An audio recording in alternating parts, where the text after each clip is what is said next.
Hey, I want to respond to this. So look, for 4 years in the United States of America, we had a president who stood up at press conferences and talked tough about Vladimir Putin, and then Putin invaded Ukraine and destroyed a significant chunk of the country. The path to peace and the path to prosperity is maybe engaging in diplomacy. We tried the pathway of Joe Biden of thumping our chest and pretending that the President of the United States' words mattered more than the President of the United States' actions. What makes America a good country is America engaging in diplomacy. That's what President Trump is doing. Can I ask you?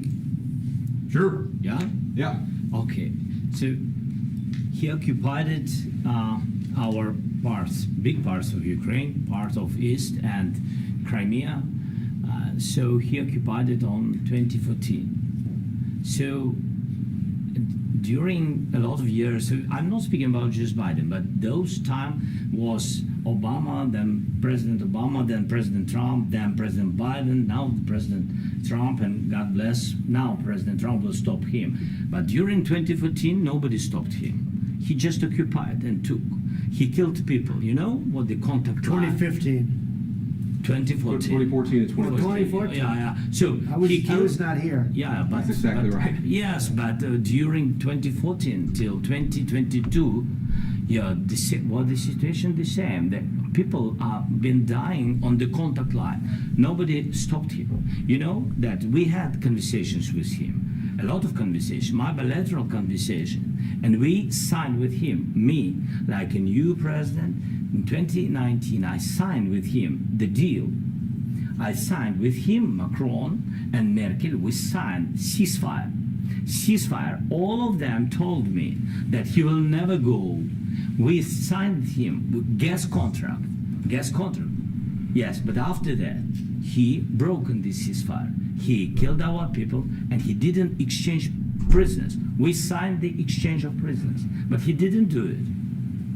What kind of diplomacy, JD, you are speaking about? What do you mean? I'm talking about the kind of diplomacy that's going to end the destruction of your country. Yes, but if you Mr. President, with respect, I think it's disrespectful for you to come into the Oval Office and try to litigate this in front of the American media. Right now, you guys are going around and forcing conscripts to the front lines because you have manpower problems. You should be thanking the President for trying to bring an end to this conflict. Have you ever been to Ukraine that you say what problems we have? I have been to. Count once. I've actually watched and seen the stories, and I know what happens is you bring them on a propaganda tour, Mr. President. Do you disagree that you've had problems bringing people into your military? We have problems. And do you think that it's respectful to come to the Oval Office of the United States of America and attack the administration that is trying to prevent the destruction of your country? A lot of questions. Let's start from the beginning. Sure. First of all, during the war, everybody has problems. Even you, but you have nice ocean and don't feel now, but you will feel it in the future. God bless. You don't know that. God bless. You God bless. You will not have a war. Don't tell us what we're going to feel. We're trying to solve a problem. Don't tell us what we're going to feel. I'm not telling you. Because you're in no position to dictate that. That's exactly what you're doing. You're in no position to dictate what we're going to feel. We're going to feel very good. You will feel influence. We're going to feel very good and very strong. You will feel influence. You're right now not in a very good position. You've allowed yourself to be in a very bad position, and he happens to be right about it. From the very beginning of the war. You're not in a good position. You don't have the cards right now. With us, you start having cards. Right now, you don't. You're playing cards. You're playing cards. You're gambling with the lives of millions of people. You're gambling with World War III. You're gambling with World War III. And what you're doing is very disrespectful to the country, this country, that's back to you. Far more than a lot of people said they should have. Have you said thank you once? This entire meeting? Times. No, in this Even entire today. meeting, have you said thank Even you? today. You went to Pennsylvania and campaigned for the opposition in October. Offer some words of appreciation for the United States of America and the president who's trying to save your country. Please, you think that if you will speak very loudly about the war, you He's can... not speaking loudly. He's not speaking loudly. Your country's in big trouble. Can I Wait a answer? minute. No, Can you've I done a lot of answer? talking. Your country is in big trouble. I know. You're not I winning. know. You're not winning this. You have a damn good chance of coming out okay because of us. Mr. President, We are staying in our country, staying strong from the very beginning of the war. We've been alone, and we are thankful. I said thanks You haven't in been this alone. cabinet, You and haven't not been only alone. in this We cabinet. gave you, through I this said stupid thank you. president, $350 billion. You voted we gave for you your military president. equipment, You and you voted men for are your brave, president. but they had to use our military. What about West? If you didn't have You our invited military me- equipment, you invited if me you to didn't speak. have our military equipment, this war would have been over in 2 weeks. In 3 okay? days, I heard it from Putin. In 3 days, this is something Maybe new. less. In 2 weeks, of course, It's yes. going to be a very hard thing to do business like this. I Again, tell you. just say thank you. I said a lot of accept times that there, thank you accept to that, American people. accept that there are disagreements, and let's go litigate those disagreements rather than trying to fight it out in the American media when you're wrong. We know that you're wrong. But you see, I think it's good for the American people to see what's going on. I understand, sir. I think it's I very understand. important. That's why I kept this going so long. You have to be thankful. You I'm- don't have the I'm cards. thankful. You're buried there. Your people are dying. tell you You're again, running low I know. on soldiers. Don't- Listen, don't please, you're running Mr. low President. on soldiers. It would be a damn good thing. Mr. And then President. then you tell us, I don't want a ceasefire. I don't want a ceasefire. I want to go and I wanted this. Look, if you could get a ceasefire right now, I tell you, you take it so the bullets stop flying and your men stop getting killed. Of course, we want to stop the war. But you're I saying said- you don't want a ceasefire. But I said to you, I want a ceasefire. with guarantees. Because you'll get a ceasefire faster than an agreement. Ask our people about ceasefire, what they think. That wasn't doesn't with matter me. for you what- That what wasn't is- with me. It That was with wasn't with you. a guy named Biden who was not a smart person. This That is was your, with, this that was is with your president. Obama. It was your president. Excuse me. That was with Obama, who gave you sheets, and I gave you javelins. Yes. I gave you the javelins to take out all those tanks. Obama gave you sheets. In fact, the statement is Obama gave sheets and Trump gave javelins.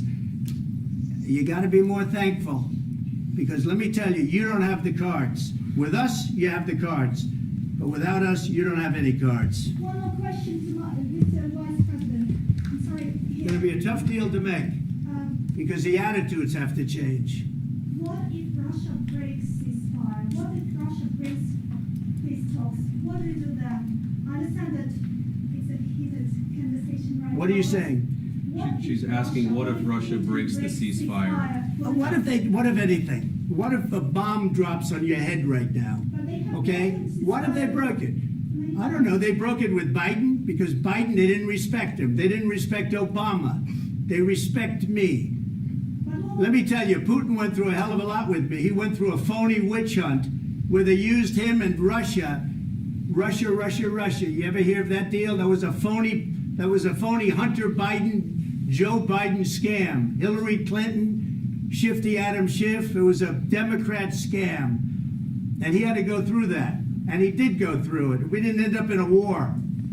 And he went through it. He was accused of all that stuff. He had nothing to do with it. It came out of Hunter Biden's bathroom. It came out of Hunter Biden's bedroom. It was disgusting. And then they said, oh, the laptop from hell was made by Russia. The 51 agents. The whole thing was a scam. And he had to put up with that. He was being accused of all that stuff. All I can say is this. He might have broken deals with Obama and Bush, and he might have broken them with Biden. He did, maybe. Maybe he didn't. I don't know what happened. But he didn't break them with me. He wants to make a deal. I don't know if you can make a deal. The problem is, I've empowered you to be a tough guy. And I don't think you'd be a tough guy without the United States. And your people are very brave. But you're either going to make a deal or we're out. And if we're out, you'll fight it out. I don't think it's going to be pretty, but you'll fight it out. But you don't have the cards. But once we sign that deal, you're in a much better position. But you're not acting at all thankful. And that's not a nice thing. I'll be honest, that's not a nice thing. All right, I think we've seen enough. What do you think? Huh? This is going to be great television, I will say that.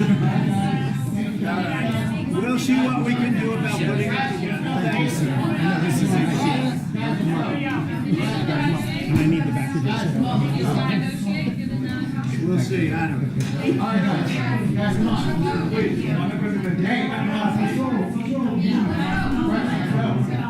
Guys, come on.